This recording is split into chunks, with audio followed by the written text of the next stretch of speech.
Hello दोस्तों, स्वागत है आपका हमारे यूट्यूब चैनल में। दोस्तों, अनुपमा सीरियल में आ गया है बड़ा ट्विस्ट। जैसा कि आप लोग जानते हैं, यहाँ पर राही और प्रेम की हो रही है शादी। और राही और प्रेम की शादी में धमाल ना हो ऐसा तो हो ही नहीं सकता। जी हाँ दोस्तों, यहाँ पर प्रार्थना के साथ बहुत ही ज़्यादा नाइंसाफ़ी कर रहा है गौतम। जी हाँ दोस्तों, आपने बिल्कुल सही सुना, प्रार्थना के साथ नाइंसाफ़ी कर रहा है क्योंकि उसको गलत फहमी हो गया है। और यहाँ पर अनुपमा लेकर आती है पहले राही को और ये कहती कि तुम दोनों कितने ही एक्साइटेड हो एक दूसरे का चेहरा देखने के लिए। तभी यहाँ पर भाभी पूछती है प्रेम से और दोनों ही कहते हैं कि आप लोग पहले पर्दे तो हटाइए। और तभी यहाँ पर पर्दे हटते हैं और दोनों एक दूसरे को देखते हैं।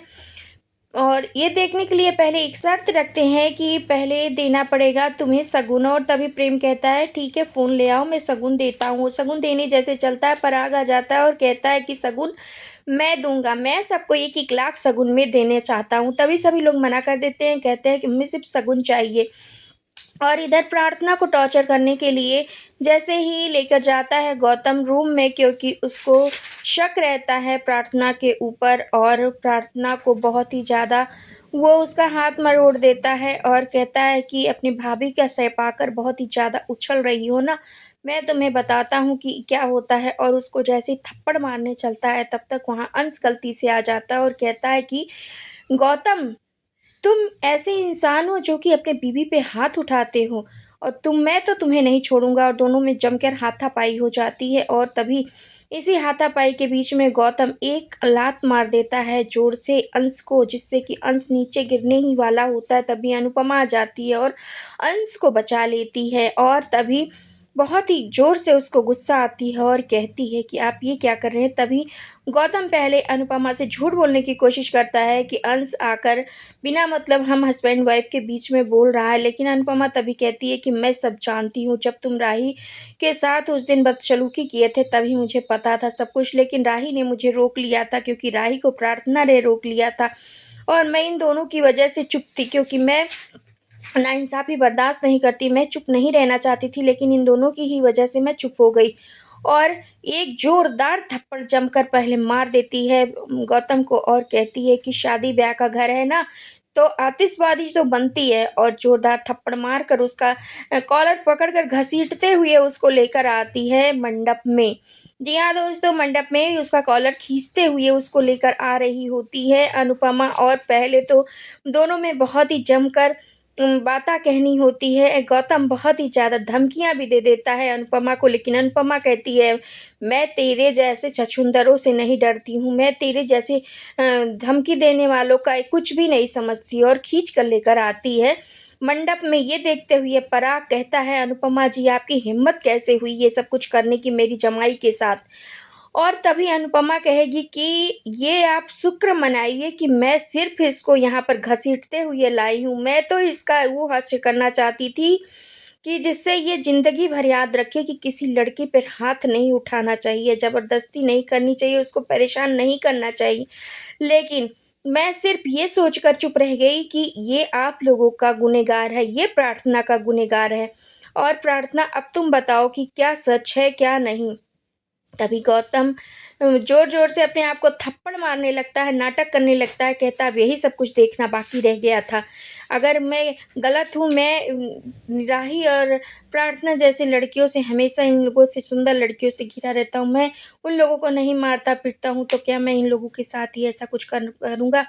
बहुत कुछ यहाँ पर गौतम अपनी सफाई में कहता है, लेकिन अनुपमा सुनने को तैयार नहीं होती है और राही भी उसका साथ देती है। और जब राही कुछ बोलती है तभी प्रेम वहाँ पर आता है गुस्से में। उसकी शादी की रस्म चल रही होती है, लेकिन वहाँ पर नहीं वो कुछ भी इसका वो करता है और आ जाता है और कहता है कि मैं भी जानता हूँ अगर टॉर्चर कर रहा है ये प्रार्थना को और मेरी बीवी को, तो मैं इसको नहीं छोड़ने वाला हूँ। बहुत ही गुस्से में प्रेम भी नज़र आता है। और यहाँ पर पराग कोठारी खड़े होते हैं और कहते हैं अगर अनुपमा जी आपकी गलती निकली और मेरी जमाई को आप बेमतलब का परेशान की हैं, तो मैं आपको नहीं छोड़ूँगा। तभी अनुपमा बोलती है कि मैं आप लोगों के इस कोरी धमकियों से नहीं डरती हूँ। मैं ये चाहती हूँ कि प्रार्थना अपने मुँह से बताए। वो खुद ही बताएगी कि क्या सच है, क्या झूठ है। और तभी यहाँ पर पराग कहता है बता बेटा मैं तेरे साथ हूँ। और तभी प्रेम भी कहता है प्रार्थना ठीक है बोलो, मैं तुम्हारे साथ हूँ, तुम्हारा भाई तुम्हारे साथ है। मैं जानता हूँ कि तुम गौतम की कोरी धमकियों से बहुत ज़्यादा डरती हो और तुम उससे डर रही हो, लेकिन तुम्हें उससे डरने की कोई ज़रूरत नहीं है। लेकिन गौतम प्रार्थना को पहले ही टॉर्चर करके ये कह देता है कि अगर तुमने अपना मुंह खोला तो ये जान लो कि तुम्हारे पापा रोड पर आ जाएंगे, क्योंकि अगर मैं उनका साथ देकर उनको फर्श से अर्श तक पहुंचा सकता हूं, तो मैं उनको एक ही झटके में आसमान से ज़मीन पर भी पटक सकता हूँ। और मैं ऐसा करने में बिल्कुल देर नहीं लगाऊंगा अगर तुमने अपनी ज़बान खोली तो। यही सब कुछ सोचकर प्रार्थना चुप रह जाती है और कहती है कि अनु आंटी को गलतफहमी हो गई और अंश को, इन दोनों को गलतफहमी की वजह से ही ऐसा कुछ हुआ है। और तभी अनु और अंश देखते रह जाते हैं यहाँ पर प्रार्थना को, क्योंकि प्रार्थना झूठ बोल रही होती है और उसके झूठ में गौतम बहुत ही ज़्यादा खुश नज़र आता है। लेकिन तभी यहाँ पर पराग भी कहता है कि अनुपमा जी इस बार आपने सारी हदें पार कर दी। आप हमेशा दखल अंदाजी करती थी, लेकिन इस बार आपने मेरी जमाई का कॉलर पकड़कर उसको घसीटा, ये बहुत ही गलत किया आपने। और पराग के हाथ जोड़कर सभी से कहता है, जितने मेहमान होते हैं उनसे कहता है कि आप लोग प्लीज़ यहाँ से चले जाएं, घर वाले छोड़कर बाकी सभी लोग यहाँ से चले जाएं। और वहाँ से सभी लोग चले जाते हैं ये सब कुछ सुनकर, ये सारे तमाशे देखकर।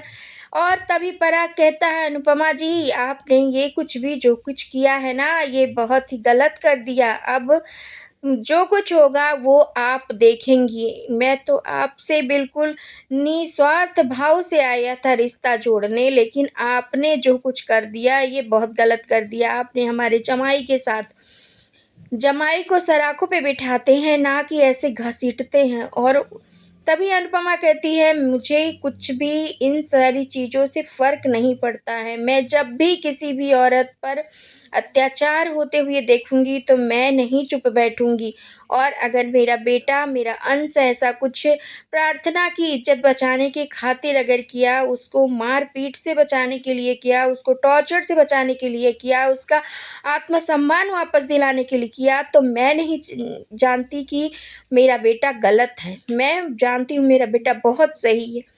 और प्रार्थना पता नहीं क्यों झूठ बोल रही है। प्रार्थना झूठ मत बोलो, यही समय है कि जो इतने दिनों से तुम सहती आ रही हो, आज अपना बदला तुम ले सकती हो। अपने पापा को, अपने परिवार को, अपने बा को सब कुछ बता सकती हो। प्रार्थना कुछ भी नहीं बोलती है और वो चुपचाप खड़ी रहती है। और इधर अब देखना ये इंटरेस्टिंग होने वाला है, क्या पराग प्रेम और राही की शादी होने देगा, या अभी अनुपमा के खिलाफ जो उसके कान भरे हैं गौतम ने, उसी का असर होगा उसके ऊपर। देखना सब कुछ बहुत इंटरेस्टिंग होने वाला है दोस्तों। आने वाला एपिसोड आप लोग देखने के लिए कितने एक्साइटेड हैं, आप अपनी राय हमें कमेंट के जरिए ज़रूर बताएं।